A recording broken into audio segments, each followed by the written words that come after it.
اعوذ باللہ من الشیطان الرجیم بسم اللہ الرحمن الرحیم معزز و مکرم ناظرین اکرام السلام علیکم ورحمۃ اللہ وبرکاتہ۔ امید ہے کہ آپ سب خیر و عافیت سے ہوں گے۔ ہم سب نماز ادا کرنے کی کوشش کرتے ہیں اور کوشش کرتے ہیں کہ ہم 5 وقت کی نماز ادا کریں۔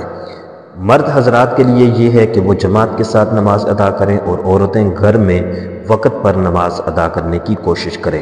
اگر آپ نماز ادا کرتے ہیں مسجد میں یا آپ گھر میں نماز ادا کرتے ہیں، جماعت کے ساتھ ادا کرتے ہیں یا غیر جماعت ادا کرتے ہیں، آپ مرد ہیں آپ جماعت کے ساتھ پڑھتے ہیں یا آپ عورت ہیں اور آپ گھر میں نماز ادا کرتی ہیں، تو آپ کے لیے آج ایک میں خاص ویڈیو لے کر آیا ہوں۔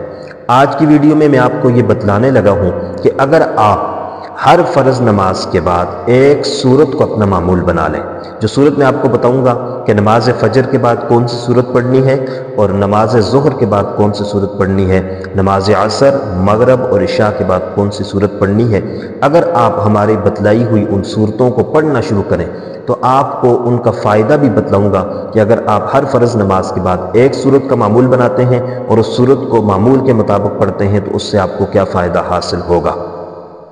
آپ نماز فجر ادا کرتے ہیں، نماز فجر کے بعد اگر آپ سورہ یاسین پڑھتے ہیں، اور سورہ یاسین پڑھنی بھی چاہیے، اور جو آدمی پیغمبر علیہ السلام کا فرمان ہے جو آدمی فجر کے بعد سورہ یاسین پڑھتا ہے اس کی پورے دن کی حاجات اور ضروریات کو اللہ تبارک و تعالیٰ اپنے ذمے لے لیتے ہیں۔ جس کی حاجات کو اللہ اپنے ذمے لے لیں تو پھر وہ حاجات کیسے نہیں پوری ہوگی۔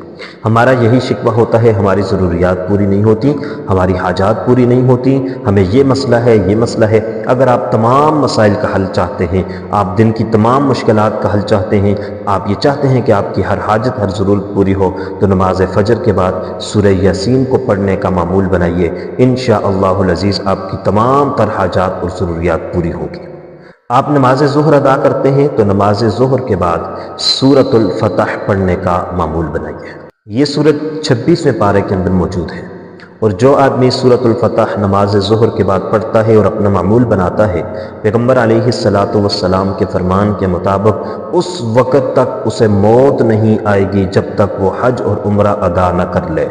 یعنی اللہ تبارک و تعالیٰ سے حج اور عمرہ ادا کرنے کی توفیق نصیب فرماتے ہیں۔ یہ بہت بڑی سعادت ہے کہ انسان کو حج اور عمرہ کرنے کی توفیق مل جائے، اور وہ ملے گی تب جب وہ سورۃ الفتح کو ظہر کے بعد اپنا معمول بنائے گا۔ جب آپ عصر کی نماز پڑھیں تو آپ سورۃ النبا پڑھنے کا معمول بنا لیں کہ نماز عصر کے بعد سورۃ النبا کو پڑھیں۔ یہ 30ویں پارے کے اندر سورت موجود ہے۔ جب آپ اس سورت کو پڑھیں گے، پیغمبر علیہ السلام کا فرمان ہے جو آدمی نماز عصر کے بعد سورۃ النبا پڑھتا ہے اللہ تبارک و تعالیٰ اسے محشر کی سختی سے بچا لیتے ہیں، قیامت کی سختی سے بچا لیتے ہیں۔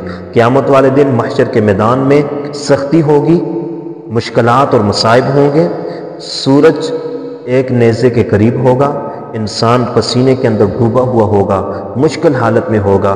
اس وقت اللہ تبارک و تعالیٰ اس سختی سے اسے محفوظ رکھیں گے جیسے کہ بعد سورۃ النبا پڑھتا ہے۔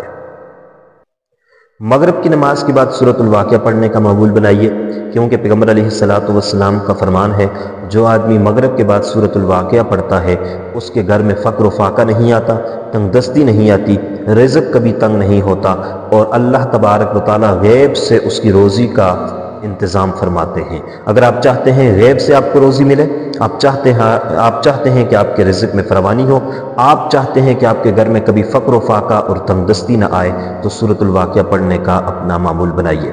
حضرت عبداللہ بن مسعود رضی اللہ تعالیٰ عنہ فرماتے ہیں میرے گھر میں کبھی فاقہ نہیں آیا۔ وجہ کیا تھی کہ میں نے اپنی بچیوں کو یہ حکم دے رکھا تھا کہ مغرب کی نماز کے بعد سورۃ الواقعہ پڑھیں، اور میری بچیاں مغرب کے بعد سورۃ الواقعہ پڑھتی تھیں، جس کی وجہ سے کبھی بھی میرے گھر کے اندر فقر و فاقہ نہیں آیا۔ اگر آپ چاہتے ہیں آپ کے گھر کے اندر فقر و فاقہ نہ آئے، آپ چاہتے ہیں رزق کی تنگی نہ ہو، تو سورۃ الواقعہ کو مغرب کے بعد پڑھنے کا معمول بنا لیجیے گا۔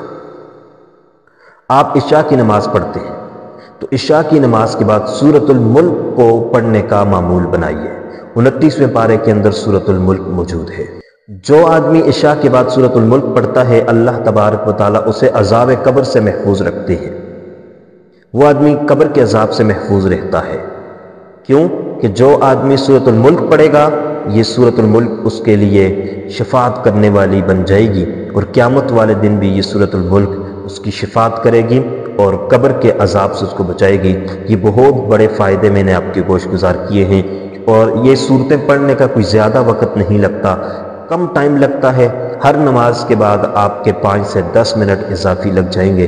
اگر آپ اپنا معمول بنا لیجئے گا کہ فجر کے بعد سورہ یاسین پڑھیں، ظہر کے بعد سورۃ الفتح پڑھیں، عصر کے بعد سورۃ النبا پڑھیں، مغرب کے بعد سورۃ الواقعہ پڑھیں، اور عشاء کے بعد سورۃ الملک پڑھیں، اور 5 نمازوں کے بعد ان 5 سورتوں کو پڑھنے کا اپنا معمول بنا لیجئے، تو انشاءاللہ العزیز آپ کو یہ تمام تر فائدے حاصل ہوں گے، اور اس کے علاوہ برکات بھی حاصل ہوں گی، رحمتیں حاصل ہوں گی، آپ کی یہ بھی مدد ہوگی، اور آپ کے کام خود بہت ہو جائیں گے۔ اللہ تبارک و تعالیٰ سے دعا کرتے ہیں کہ اللہ تبارک و تعالیٰ ہم سب کو فرض نماز کے بعد ان صورتوں کو پڑھنے کی توفیق نصیب فرمائے، کیونکہ اللہ کی توفیق کے ساتھ ہی یہ ممکن ہے۔ اور اللہ سے یہی دعا کریں گے کہ یا الہ العالمین ہمارے ناظرین کو اور ہم سب کو دین پر چلنے کی توفیق نصیب فرما، فرض نماز جماعت کے ساتھ پڑھنے کی توفیق نصیب فرما، اور فرائض کے بعد ہمیں ان صورتوں کو اپنا معمول بنا کر پڑھنے کی توفیق نصیب فرما، آمین یا رب العالمین۔ امید ہے کہ آپ کو ہماری آج کی ویڈیو پسند آئی ہوگی۔ اگر پسند آئی ہے تو لائک کر لیجئے گا، شیئر کر لیجئے گا، چینل پر نئے ہیں تو سبسکرائب کر لیجئے گا۔ اللہ حافظ، السلام علیکم ورحمۃ اللہ وبرکاتہ۔